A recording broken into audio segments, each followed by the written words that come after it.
Hola amigos, soy Cristian Quaglia y esto es Criminología sin filtros,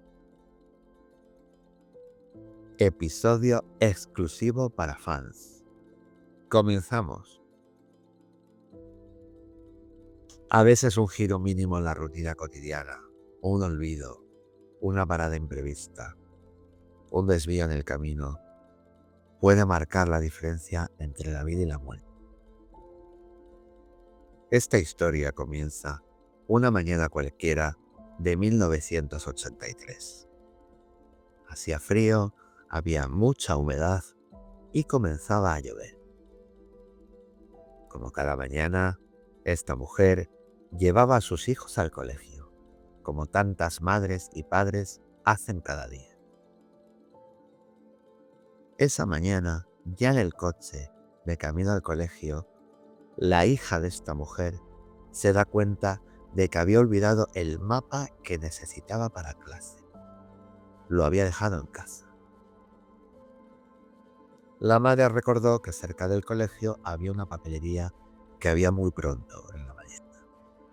Deciden acercarse a comprar el material escolar. Aparcan deprisa. La papelería estaba muy cerca del colegio, a apenas 100 metros. La mujer baja del coche sola, dejando a los niños dentro. Le dice a su hija que cuide de su hermano menor, mientras ella se dirige a la papelería a comprar el mapa. Pero lo que ocurre, no estaba escrito en ningún mapa. La mujer, al bajar del coche, escucha un grito, un alarido. Dos mujeres desde el interior de una casa gritaban pidiendo auxilio desesperadas. Se veía a través de los cristales de la ventana mucha sangre. Esta mujer decide correr en su ayuda. De repente, los niños que estaban en el coche ven toda la escena. Como si de una película se tratase, ven a las dos mujeres a través del cristal, viendo cómo el hombre las golpeaba constantemente. Ven la sangre y ven todo el horror que estaba aconteciendo. La madre de estos niños se da cuenta y le hace una señal a su hija mayor para que impidiera que su hermano pequeño viese lo que estaba ocurriendo. El hombre que estaba dentro de la casa tenía en ambas manos las cabezas de ambas mujeres y las golpeaba como si de maracas se tratase, agitándolas, gritando: «Os voy a matar, os voy a matar». La mujer desde la calle, desde la acera, gritaba: «Suéltalas, suéltalas ahora mismo». Y él le contestó: «Y una mierda, puta, no lo voy a hacer». La escena era de terror. Olía a gas. Esta mujer se dirige hacia su coche, abre el maletero y coge un extintor. En aquella época se había puesto muy de moda llevar un extintor en el coche. Como ahora se ha puesto de moda llevar una baliza por si se nos estropea el coche en la carretera. Pues en aquella época todo el mundo llevaba un extintor. La mujer coge el extintor y se dirige hacia la fachada de la casa, donde había una puerta metálica. Detrás de la puerta metálica estaba el contador de gas. La mujer con el extintor consigue reventar la puerta y corta la llave de paso del gas. El hombre desde dentro observaba la escena y gritó de repente: «No lo vas a conseguir, puta. Voy a prender fuego igualmente». Dicho y hecho, prende fuego a la vivienda. Las otras mujeres continuaban en la habitación gritando. Los cristales eran gruesos. Ellas no podían escapar, porque además esa vivienda tenía rejas. Era imposible salir de ella. Era una auténtica ratonera. La mujer, al ver la situación, comenzó a gritar pidiendo ayuda. Nadie salía, la calle estaba vacía. De repente se abre la puerta de la papelería y sale el propietario de la misma, Marcelino, y pregunta: ¿qué está pasando? ¿Qué está pasando? Esta mujer explica la situación y el hombre le dice: hay que llamar por teléfono. Yo no tengo, pero cuidaré de tus hijos mientras encuentras uno para poder llamar. Esta mujer se dirige a un bar que había en la esquina. Ese bar tenía muy mala fama. Siempre se había dicho que la gente que paraba por allí no era de buen vivir. Todo lo contrario, eran personas que trabajaban por la noche. Médicos, enfermeros, gente que hacía turnos, gente que paraba por el bar a tomar un café antes de ir a la estación de tren cercana. Nada de mal vivir. Esta mujer consigue entrar al bar y grita lo que estaba pasando. No llevaba dinero. Se había dejado el bolso dentro del coche. Y gritando pide por favor que alguien llame a la policía y también a los bomberos, porque ya el humo era visible. La mujer vuelve, ve que sus hijos estaban bien e intenta con el extintor derribar la puerta de la entrada de la casa. Sin éxito, por supuesto. El hombre desde dentro gritaba que ya las había matado. Pero era mentira, no era cierto, porque las mujeres seguían intentando escapar por la ventana, intentando romper el cristal, porque el fuego ya las estaba alcanzando. También había mucha sangre. Se supo luego que esto era debido a las puñaladas que él les había propinado a ambas. De repente llega la policía y los bomberos a la vez. La policía por un lado intentando que el hombre se entregara, que abriese la puerta. Él gritaba desde dentro que había tirado las llaves al inodoro, que era imposible. Los bomberos, raudos y veloces, cogen un hacha y derriban la puerta. Entran a lo que era el salón, que daba hacia la calle, y consiguen derribar la siguiente puerta, que era la habitación donde estaban ambas mujeres, sacándolas hacia el exterior. Una vez en el exterior, una estaba muy mal herida y la otra estaba muy quemada. Son introducidas en las ambulancias y llevadas al hospital más cercano, salvándole la vida a ambas. De repente se oye otro grito, un alarido, terror. ¡Me quemo, me quemo! ¡Socorro, salvarme! ¡Me quemo! Él se había encerrado en la cocina y el fuego ya la había alcanzado. Tampoco podía escapar, porque la puerta de la cocina que daba al jardín, hacia la zona de la piscina, también estaba cerrada con llave. Y la única ventana que había en la cocina también tenía rejas. Como os dije antes, era una auténtica ratonera. No se podía escapar de allí.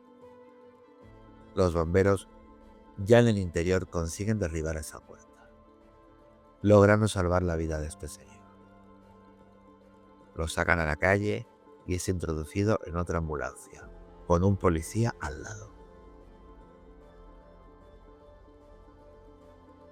Hasta ahí. La casa ardiendo.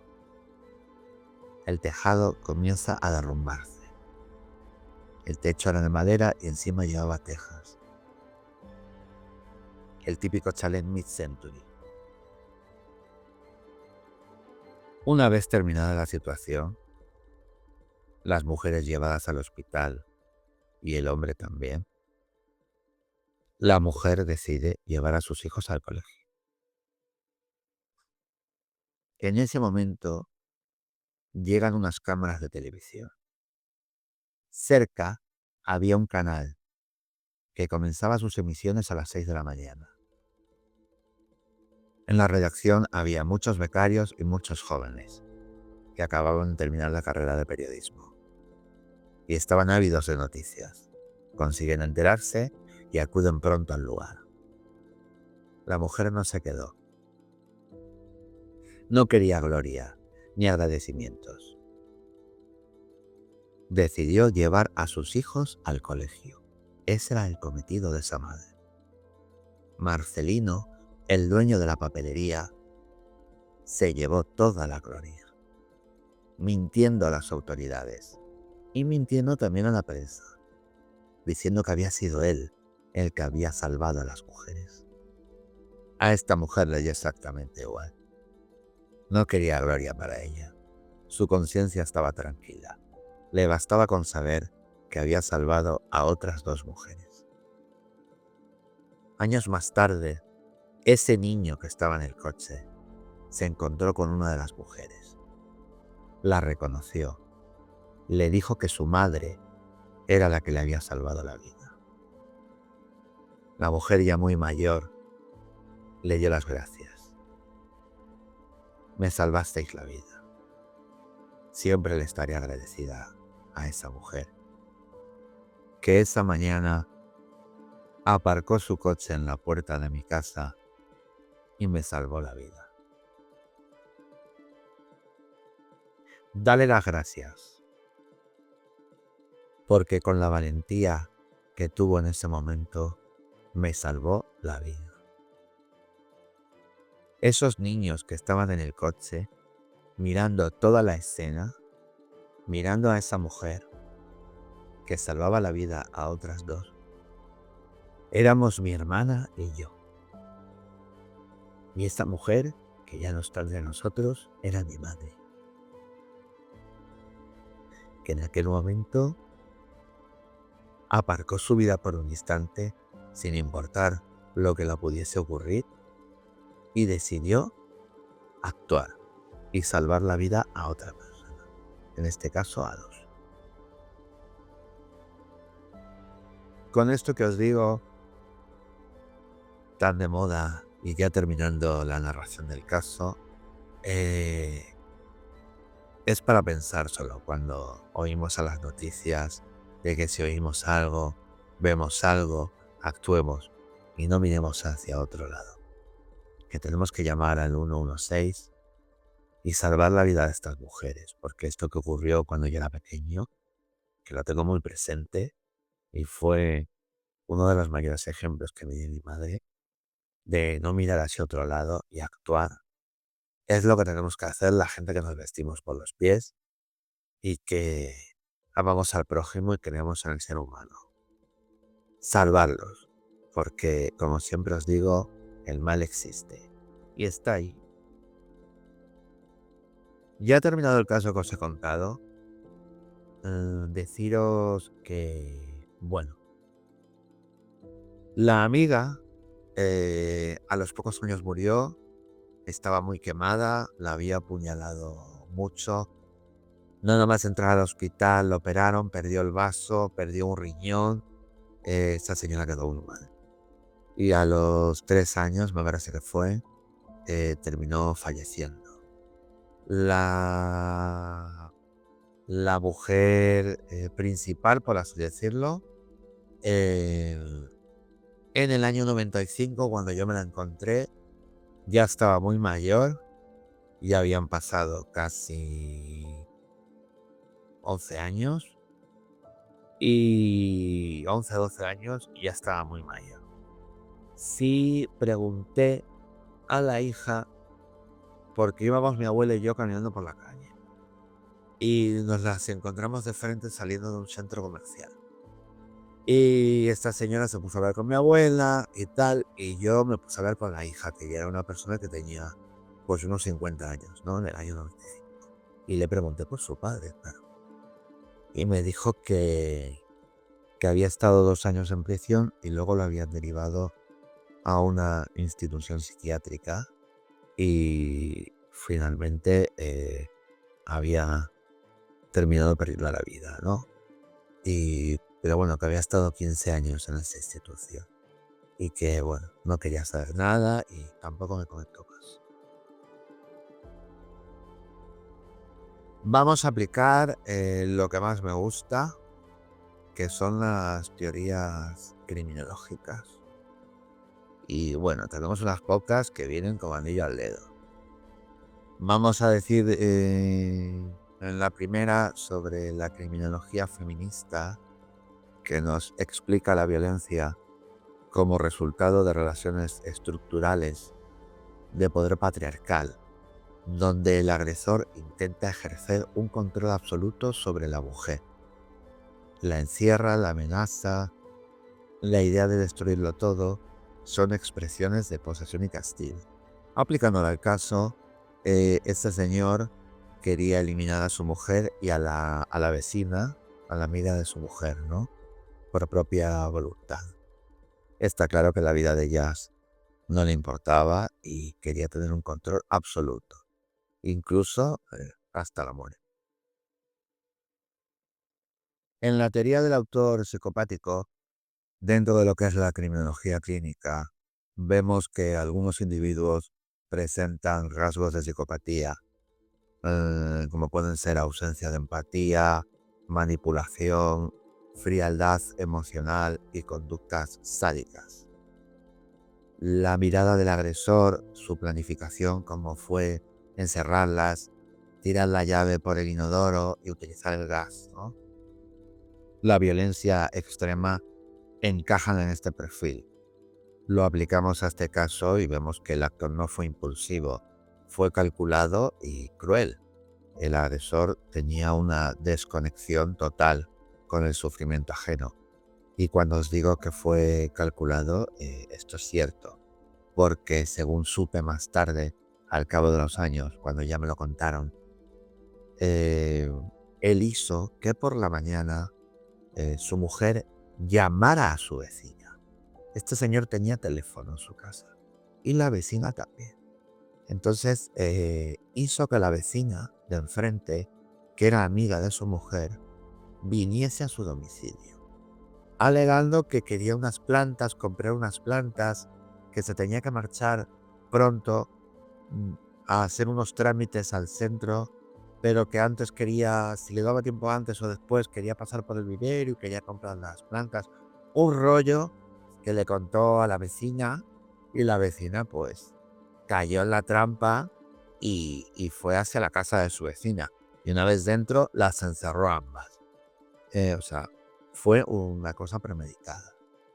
En la teoría del ciclo de la violencia de Lenore Walker, vemos que en las relaciones de maltrato suele haber un ciclo, que es la acumulación de tensión, la explosión de la violencia y la fase de calma o arrepentimiento. La amenaza de asesinato puede haber sido la fase final de un largo proceso de maltrato doméstico. Más tarde me enteré que la maltrataba, sutilmente, pero la maltrataba. Lo sabía hacer muy bien este hombre. Lo aplicamos al caso y la teoría del ciclo de la violencia nos dice que es muy probable que la víctima ya hubiese sufrido maltrato psicológico o físico previo. En aquella época, en 1983, ir al psicólogo era visto, pues, vamos, como si estuvieras loco. Y ya os comento, ir al psiquiatra. Entonces, y bueno, mucho menos pedir ayuda. Hoy en día, después de más de 40 años, sí, aplicamos la teoría y vemos a través de la psicología que ella había sufrido un maltrato psicológico a lo largo de su matrimonio. Esta pareja, creo recordar que había tenido 2 o 3 hijos, ya eran mayores, ya se habían independizado, pero él la maltrataba. Lo que ocurre es que en aquella época se veía, no se veía ese maltrato como un acto machista o de violencia de género. Se veía como que el hombre era así por naturaleza y así era como el hombre, ciertos hombres, claro, trataban a las mujeres, ¿no? Entonces las mujeres pues lo interiorizaban y la sociedad también. No estaba mal visto. Quiero también aplicar la teoría de la indefensión aprendida aplicada a las víctimas, la teoría de Seligman, que nos dice que las víctimas de violencia de género pueden desarrollar una percepción de que no pueden escapar, incluso cuando hay oportunidades. Esto nos puede explicar por qué esta mujer no había pedido ayuda antes o no había huido. La relacionamos con la teoría anterior. Esta mujer estaba haciendo víctima a lo largo de su matrimonio de un maltrato psicológico continuado, pero ella no supo exponerlo a sus familiares ni a sus amigos y lo había interiorizado. Lo aplicamos a este caso viendo que la intervención de una tercera persona fue clave porque la víctima ya no creía que pudiera ser salvada. Esta tercera persona fue mi madre, que fue clave, que pasaba por allí y la salvó. Le salvó la vida, tanto a ella como a su vecina. Y por último, la teoría del aprendizaje social, que siempre hablamos de ella, es que el agresor pudo haber aprendido a resolver conflictos con violencia si fue testigo o víctima de ello en su infancia. En una aplicación, a este caso de manera secundaria, esto podría formar parte de su historia personal. Por supuesto, no lo justifica. Yo personalmente no lo sé. Fui testigo del caso. En primera persona lo vi, lo viví. Fue muy rápido toda la situación. Luego me enteré más tarde que él ya llevaba más de una hora, pegándolas y apuñalándolas a ambas. Nosotros vimos el final. Entonces, con la familia, esto fue una situación de mucha vergüenza para la familia. De hecho, la casa estuvo cerrada muchos años porque el fuego, recuerdo que derrumbó parte del tejado y la casa estuvo muchos años no abandonada, pero cerrada. Y luego la pusieron a la venta. Las hijas no querían saber nada, todo recordaba la muerte de la vecina y la madre, vamos, ya no volvió a pasar por allí porque sentía pánico a lo que hubiese pasado. Entonces, nunca logré enterarme si realmente él había vivido algo en su infancia, mm, había aprendido a resolver conflictos con violencia, si fue víctima de conflictos en su infancia. Como ya os digo, no justifica lo que hizo, pero esta teoría la hablo, la comento en este episodio especial porque sí que se aplica el caso. Pero nos quedará esa duda de saber, porque se la ha llevado a la tumba, de hecho, de saber realmente si él había desarrollado eso de niño, ¿no? Yo aplicaría de las 5 teorías que os he comentado, que podéis rebobinar para volverlas a escuchar, yo aplicaría la segunda, la del autor psicopático, porque yo vi su cara, sé lo que vi, que ella era un monstruo, lo que estaba haciendo, y la manipulación que tuvo, esa frialdad, ¿no? Para conseguir que la vecina saliese de su casa en esa de mañana, cruzase la calle, entrase en su domicilio, una conducta totalmente fría, una frialdad emocional, una conducta sádica, y que él lo tenía totalmente planificado, ¿no? Las encerró, tiró la llave, utilizó el gas, esto ya lo tenía planeado. Pues esto ha sido el caso para fans en exclusiva. Eh, Os lo quería contar porque llevo muchos años dándole vuelta a la cabeza. Ya han muerto todos los protagonistas, mi madre incluida. Me da pena porque podría haberle preguntado más. Porque sí sé que mi madre a lo largo de los años se fue enterando de cosas, ¿no? Pero ella tampoco nos lo contaba, ¿no? Fue un hecho que sucedió en nuestras vidas. Una mujer que pasaba por allí, que tuvo la valentía de socorrer a estas señoras y salvarles la vida. Y ya para terminar, os quiero dar las gracias. Está creciendo mucho el podcast, estoy muy contento porque es un proyecto muy humilde.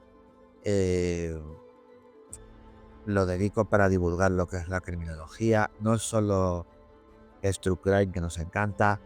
Quiero siempre meteros al final las teorías criminológicas para que los casos que hablamos, que tratamos, tengan una base académica. Y porque no solo es true crime, también hay que aplicar las teorías, ¿no? Para entender desde la academia de lo que estamos hablando.